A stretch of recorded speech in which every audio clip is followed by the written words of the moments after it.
Man, this picture doesn't spell good news for the WNBA. I'm just gonna blow this up here.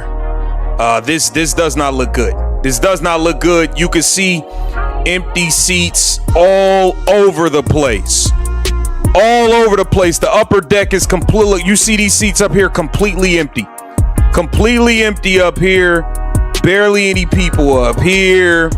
I mean, it's empty seats all over the place, man. You could exact moment the Women's National Basketball Association officially died. What you are witnessing right now is not just a temporary dip in viewership. It is not just a bad weekend of ticket sales. It is a full-scale, unmitigated financial apocalypse. And the entire league is currently collapsing right before our very eyes in real time. We are talking about empty multi-million-dollar arenas, completely panicked billionaires, and a league that is literally hours away from announcing total financial ruin. The front office is in a state of absolute terror because the fans have finally executed the single most destructive, catastrophic boycott in the history of professional sports. The fans have drawn a massive line in the sand. They have closed their wallets, and they are hitting the WNBA with a financial nuclear bomb. And the worst part for the league? They brought every single ounce of this destruction upon themselves. For months on end, the loyal fans of this game have been forced to sit back and watch the most blatant, disgusting, and toxic campaign of disrespect we have ever seen. They watched as Indiana Fever head coach Stephanie White allowed her massive ego and deep-seated jealousy to completely poison her locker room. They watched Coach White actively try to sabotage Caitlin Clark's career, burying her in the media, calling terrible plays, and deliberately attempting to dim the blinding light of the greatest generational talent the sport of basketball has ever seen. But it did not stop there. The toxic veteran guard of the WNBA also targeted Sophie Cunningham, disrespecting her hustle, freezing her out, and treating her like she did not belong. The fans screamed for the front office to step in. They begged WNBA Commissioner Kathy Engelbert to do her job, protect the players who are actually bringing in the revenue, and stop the petty jealousy of coaches like Stephanie White. But the executives did absolutely nothing. They sat in their luxury suites sipping champagne, arrogant enough to believe that they held all the power.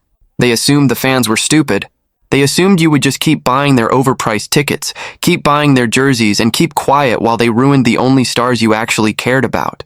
They made the most expensive miscalculation in the history of modern sports. And today, they are paying the ultimate price. Hold 12,000 people. Now, of course, the anonymous faces, they rarely see 12,000 people in the arena. The only time this arena sees a capacity crowd is when anyone other than the anonymous faces are using it. As it turns out, the game last night, it was moved from the local Boys and Girls Club to the T-Mobile Arena, the same arena that is often used by the UFC. Obviously, the WNBA moved the game expecting increased demand for tickets. They assumed that Caitlin Clark fans would travel across the country to see their hero dominate the unrecognizable names and anonymous faces in Las Vegas. According to the WNBA, that is exactly what happened. According to the League of Make-Believe, this game last night was almost sold out, which leads me to reason of confusion number 2. Clearly, this game was nowhere close to being sold. Last 48 hours, an unprecedented, unbreakable alliance has officially formed. The millions of incredibly loyal, fiercely protective Caitlin Clark fans have officially joined forces with the massive, dedicated fan base of Sophie Cunningham. Together, these two incredibly powerful fan armies have launched a coordinated, full-scale, league-wide boycott, and the results are absolutely devastating. According to shocking leaked reports coming directly from inside the arenas tonight, league attendance has completely fallen off a cliff. We are not talking about a 10% drop. We are not even talking about a 50% drop. We are witnessing a catastrophic, mind-blowing 95% drop in total fan attendance across the entire league. You heard that correctly. 95% of the fans have vanished. Only 5% of the normal fan base is actually walking through those arena doors. The visuals coming out of these games are absolutely haunting. These massive, state-of-the-art stadiums that hold 20,000 people are currently looking like abandoned ghost towns. The lower bowls, which used to be packed with screaming fans wearing number 22 jerseys, are completely empty. You can see row after row of thousands of empty red and blue plastic chairs. The VIP courtside sections, where celebrities used to pay thousands of dollars to sit, are completely deserted. The arenas are so quiet that you can literally hear a pin drop. Barren. The concession stands are throwing away thousands of dollars of uneaten food, and the security guards are just standing around with absolutely no one to watch.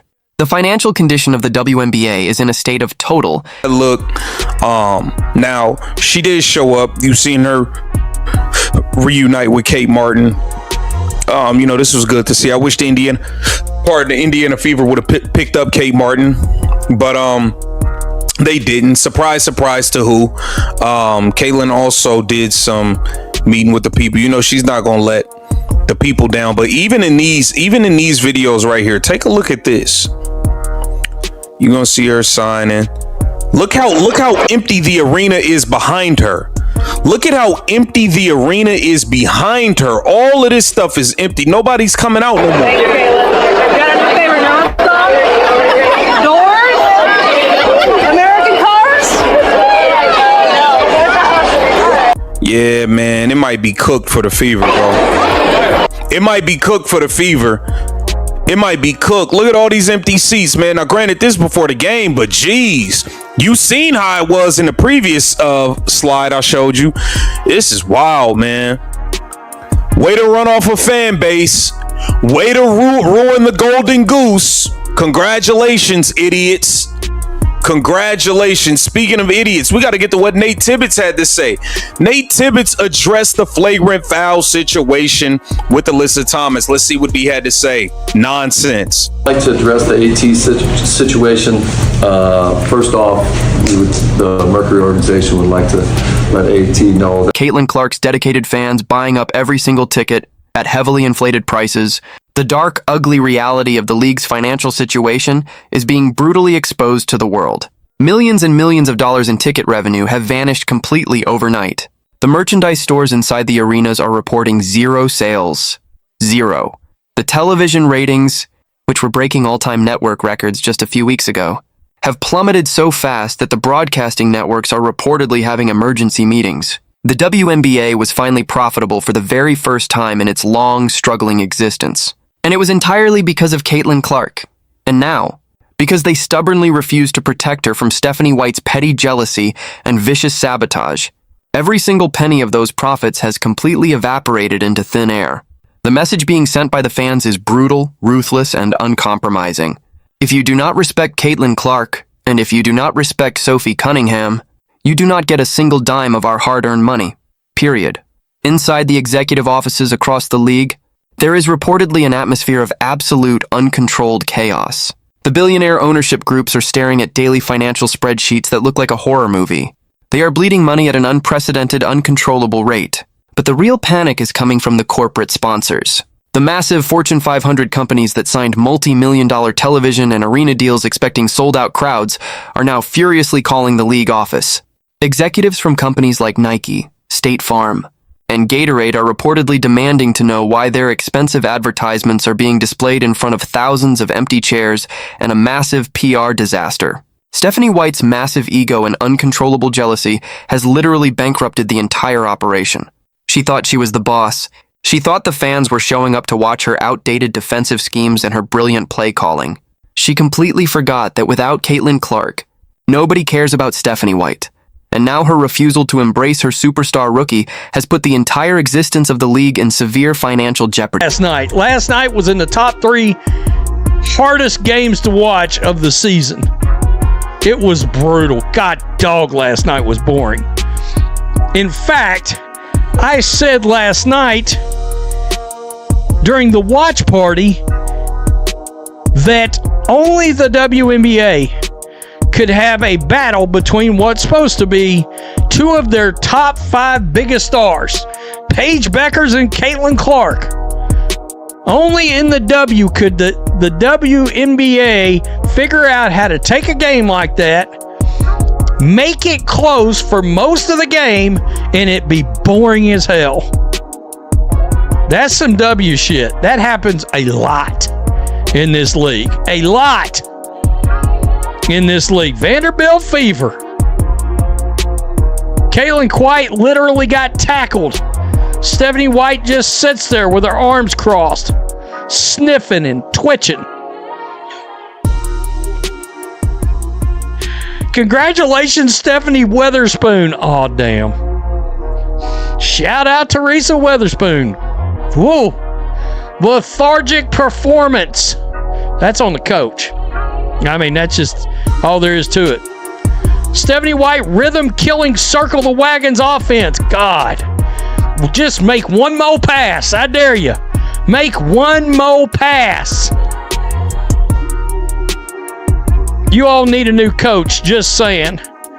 You simply can't just drive to the hoop every offensive play and let a 7-foot-tall, pink-haired lady block all the shots.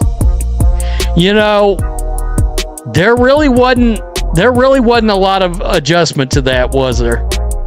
Pressure on WNBA Commissioner Kathy Engelbert has now reached a boiling point that is completely unsustainable. The league simply cannot survive another week of this 95% attendance boycott. The math does not work. The operating costs of running these massive arenas and paying these salaries without any incoming ticket or television revenue will bankrupt the franchise owners by the end of the month. The fans have the WNBA trapped in a corner, and they have delivered a brutal final ultimatum to the front office. Fire Stephanie White immediately. Terminate her contract. End the toxic locker room sabotage of Caitlin Clark and Sophie Cunningham, and completely clean house of anyone who supports this veteran jealousy. If the league refuses to meet these demands, the 95% boycott will become permanent. The fans will never return. The arenas will stay empty, and the league will be forced to shut its doors forever. Caitlin Clark holds absolutely all the power in the universe right now, and she doesn't even have to say a single word. She doesn't have to complain to the media or post on social media. Her fans are fighting this war for her, and they are absolutely destroying the league's bottom line with ruthless efficiency. The clock is rapidly ticking. The sponsors are threatening to pull their funding, and the WNBA is mere hours away from a financial point of no return. Someone is going to lose their job today, and everyone knows exactly who it needs to be. The team. And that is the difference between this season and last season. It's also the major problem the WNBA is facing and severely mishandling. There is a war going on right now in the WNBA dump. I can't call it a civil war. A civil war would imply that WNBA fans are at war with the league. This is more like a revolutionary war. Caitlin Clark fans are boycotting the Indiana Felines. This team is struggling to sell tickets at home. What in the hell makes the WNBA think they are going to travel across the country to support the team? This is one of the many problems you deal with when your on-court product is not the draw. I know I keep repeating myself. I know I keep repeating this point, but when your product is substandard, when your product is less entertaining than watching grown men stuff wieners in their mouth on July 4th, and you have one player driving interest, you have one fan base carrying the entirety of your league. I saw an estimate the other day. Caitlin Clark fans are responsible for 25% of the WNBA's revenue. Now, whether or not that's true, I don't know. Seems kind of high to me, but either way, when you're a substandard league who is reliant on one fan base, the last thing you need is that fan base to boycott your product.